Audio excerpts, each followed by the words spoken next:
ನ್ಯೂಸ್ಗೆ ಸ್ವಾಗತ. ಕರ್ನಾಟಕ ಗಡಿ ಭಾಗದಲ್ಲಿ ಇರುವ ತಮಿಳುನಾಡಿನ ಬಣ್ಣಾರಿ ಗ್ರಾಮದಲ್ಲಿ ಮಂಗಳವಾರ ಮುಂಜಾನೆ ಸಾವಿರಾರು ಭಕ್ತರ ಸಮ್ಮುಖದಲ್ಲಿ ಅಗ್ನಿಕೊಂಡೋತ್ಸವ ಇಂದು ವಿಜೃಂಭಣೆಯಿಂದ ಜರುಗಿದೆ.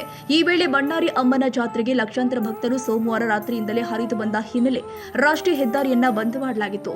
ಈ ಹಿನ್ನೆಲೆ ತಮಿಳುನಾಡು ಪೊಲೀಸರು ಬಿಗಿ ಬಂದೋಬಸ್ತ್ ಮಾಡಿದ್ರು. ಬಣ್ಣಾರಿ ಅಮ್ಮನ ಮೂರ್ತಿಯನ್ನ ಉತ್ಸವ ಮೆರವಣಿಗೆ ಮಾಡಲಾಗಿದೆ.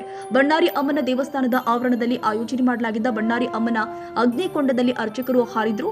ನಂತರ ಹರಕೆ ಹೊತ್ತ ಭಕ್ತರು ಈ ಅಗ್ನಿಕೊಂಡವನ್ನು ಹಾರಿ ತಮ್ಮ ಹರಕೆಯನ್ನು ತೀರಿಸಿಕೊಂಡಿದ್ದಾರೆ.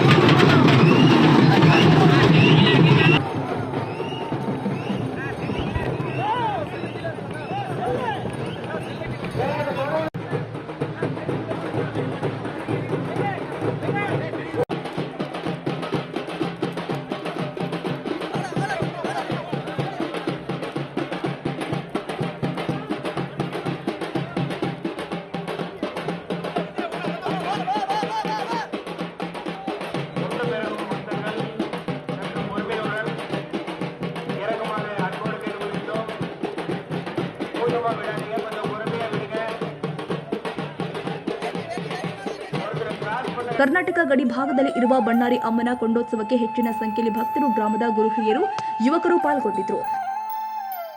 ಕನ್ನಡಿಗರ ಮೆಚ್ಚಿನ ನಿಮ್ಮ ಎಜೆ 24/7 ನ್ಯೂಸ್ ಕನ್ನಡ ವಾಹಿನಿ ಇದೀಗ ಟಿವಿಯಲ್ಲಿ ಲಭ್ಯ. ವೇಳೆ ನೋಟಿಸ್ ಕೊಟ್ಟಿದ್ರೆ ವಾಪಸ್ ತಗೋತೀವಿ. ಇವತ್ತು ವಕ್ಫ್ ಪ್ರಾಪರ್ಟಿ ಅಂತೇಳಿ ಬರ್ತದೆ ಅಂತ ಹೇಳಿದ್ರೆ ರೈತರು ಬೀದಿಗೆ ಬದಲು ಏನ್ ಮಾಡ್ಬೇಕಾಗುತ್ತೆ?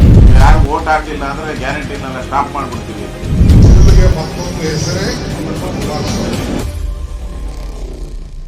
ಕರ್ನಾಟಕ ಮತ್ತು ದೇಶ ವಿದೇಶ 360 ಡಿಗ್ರಿ ಸುದ್ದಿ ಹಾಗೂ ಉತ್ತರ ಕರ್ನಾಟಕ, ಬೆಳಗಾವಿ, ಬಾಗಲಕೋಟೆ, ಧಾರವಾಡ, ಹಾವೇರಿ, ಗದಗ, ಬಿಜಾಪುರ ಜಿಲ್ಲೆಯ ಕ್ಷಣ ಕ್ಷಣದ ವಿವರವನ್ನ ಪಡೆಯುವುದಕ್ಕೆ ಎಜೆ 24/7 ನ್ಯೂಸ್ ಕನ್ನಡ ವಾಹಿನಿಯನ್ನ ಲೈಕ್ ಮಾಡಿ, ವಿಡಿಯೋಗಳನ್ನ ಶೇರ್ ಮಾಡಿ, ಕಮೆಂಟ್ ಮಾಡುವ ಮೂಲಕ ನಮ್ಮ ವಾಹಿನಿಗೆ ಸಹಕಾರ ನೀಡಿ ಮತ್ತು ಚಾನೆಲ್ ಅನ್ನ ಸಬ್ಸ್ಕ್ರೈಬ್ ಮಾಡಿ.